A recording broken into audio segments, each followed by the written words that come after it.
All right, so we're going to wrap up section 3.1 today. Just this last example 5 here. And these ones are going to be mainly like story type questions where they're either giving you the function already or like in the warm up where you're coming up with the function and then answering questions from that function that you have. So in this case, it says we got science class Abby mixes a fixed amount of baking soda with different amounts of vinegar in a bottle capped by a balloon. She records the amount of time it takes for the gases produced by the reaction to inflate the balloon. So she changes how much vinegar she puts in it each time, and it sees how fast or how slow it inflates the balloon. Okay. From her data, she created a function that models for X quarter cups of vinegar. So depending on how many quarter cups she puts in, 1 or 2 or 3 quarter cups, this equation says how many seconds it takes to inflate. So she comes up with this equation somehow. Wherever she got it from, we don't know. First question is actually super simple. It says how long would it take to inflate it with 5 quarter cups of vinegar? So all that means is just evaluate this function at 5. So you're literally just doing t of 5, and you're seeing what you get. So you could type it in the calculator. What I usually do on these, especially because I see I'm going to want to graph it later on anyway, is I'm just going to type it in my y equals here, or any calculator, whatever works. But I don't know why I put a parenthesis. So what do we got? Plus x squared minus 3.38x plus 13.16. So if we type it in here, I like to then go to the table to look it up. Or if you're just using a normal calculator, just type 5s in anywhere these x's are. You're going to get the same result.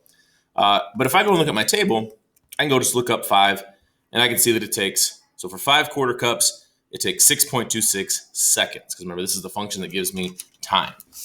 So right there, I got my value. So nothing crazy, really just evaluating this function, substituting 5 in for anywhere there's an x. Okay. Part B then says, what do the x and y intercepts this graph mean in this context? So basically, first off, what are the x and y intercepts, and what are they telling us? When you're looking at those coordinates, what do they mean, and do they make sense? So let's go ahead and look at the graph. And I think I'm on a weird window here, so let's just go standard window just to take a look. Okay, so the standard window looks like this, so that's probably why I changed it earlier. I'd like to see this y-intercept, so I'm going to make my y-max go a little higher. So in my window, instead of having my y-max at 10, I'll make it go up to like 20. So I should be able to see that y-intercept. Okay, so the y-intercept, remember that, is always just when x is 0. And then it's actually always going to just be this value. So the y-intercept is 13.16. So the y-intercept would be the coordinate 0, 13.16. And then the x-intercept, this value right here, decimals, you can just click on it. And here, it's a 0. So we do the left bound and right bound. And so left bound, right bound, guess. So that's at 6.59 if we round it. And 0. All right, so those are the two coordinates. That's the y-intercept, the x-intercept from the problem. So it says, first off, what do they mean in context? So think about what the variables are. The x is how much vinegar you use, and the y is how much time it takes. So this says, if you use no vinegar, it's going to inflate in 13.16 seconds. And that doesn't make any sense. If you don't put vinegar in, there's going to be no reaction, and therefore it's not going to inflate at all. So this one does not make sense. I'm just going to write no sense since I just kind of talked about it. But that's the logic there. Is this is saying no vinegar, it's going to still inflate in 13 seconds? Not the case. So the thing you run into with these types of problems is you have this function that models it, but it basically can't really include the start. So like maybe this part's all correct. So maybe when you have 1 and 2 and 3 and 4 cups, quarter cups, that's how long it takes. But this value doesn't make sense. In the same regard, this value here isn't really going to make sense either, because this says if you use this many quarter cups of vinegar, so you use about 6.5 quarter cups of vinegar, it inflates in 0 seconds. So nothing can inflate in 0 seconds. No matter what, it's going to take some amount of time. So again, in the same regard here, this makes no sense. Now, if it was like 0.1 or 0.5 or something like that seconds, it inflates almost like instantly, that would be possible. But 0 seconds doesn't really make sense. So the way you want to kind of interpret this graph is, these points probably aren't included, but everything between here and here does work or does make sense with what's going on in the problem. So that's that problem. The next one's fairly similar. it's another one of these where you just have to kind of interpret the graph and everything, or the equation and everything going on. So this is Danielle's engineering a new brand of shoes, and for X shoes sold in thousands, so X thousand shoes, this is the amount of profit in $10,000s of dollars is earned. So be real careful about these when they're telling you like what unit you're like in thousands or 10,000s. That's really important when you go to actually answer the question. So the first one is just like the first in here. It says, how much profit will be earned for selling 1,000 shoes?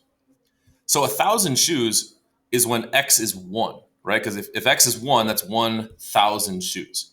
So this is basically saying evaluate this function at 1 to say how much profit there is. So I'm going to go the same route here.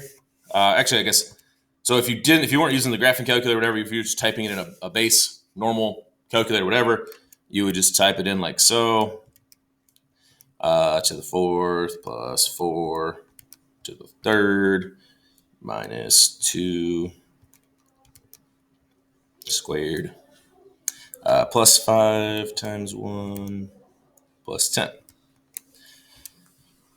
So I type that in, I get 14. So basically, when I typed in 1, I got 14. So that's like the coordinate.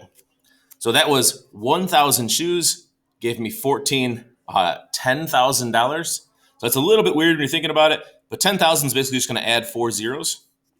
So that's saying that if you sell 1,000 shoes, you make $140,000 in profit, or at least Danielle does with these shoes that she came up with.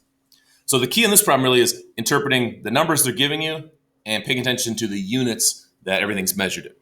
Okay. Same question here about X and Y intercepts. So I'm going to go back and graph it, which is, like I said, why I usually type it in my Y equals to start with anyway, because it just kind of saves you some time there. But if you're using decimals and other calculators, whatever, you kind of got to have ways to do it. Okay. So I get it typed in. First off, I can go to the table and I can double check the value I just did, 114. You can see that did work. That is the correct one.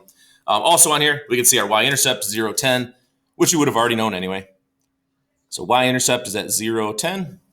And then let's look at our graph.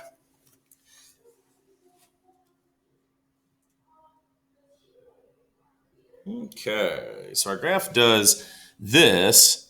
And I'm going to just zoom out and see if I can see kind of what happens to it as you go on.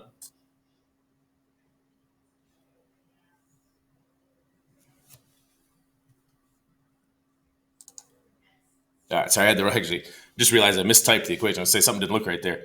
But I forgot to put the fourth power on it, so I just went back and fixed it. So anyway, it doesn't change my y-intercept because that's still 10. But now I can see, okay, so basically this graph goes up and then it comes down. And this is the x-intercept that I want to find. So let's get that 0. So left bound, right bound, and guess. So about 1.91. So x-intercept, 1.91, and 0.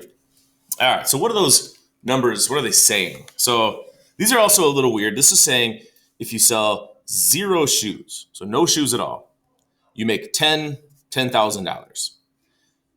Probably not correct. Probably doesn't make sense. So again, this is one of these functions that probably is only true after a certain point because, I mean, I'd love a business where I sold nothing and made basically $100,000. That'd be really cool, but that's probably not the case. So again, this is saying 0 shoes gives you $10,000. Probably not the case. Like I said, this equation is probably only accurate after a certain amount of shoes sold. They don't really talk about that in here, but that's the concept of these intercepts.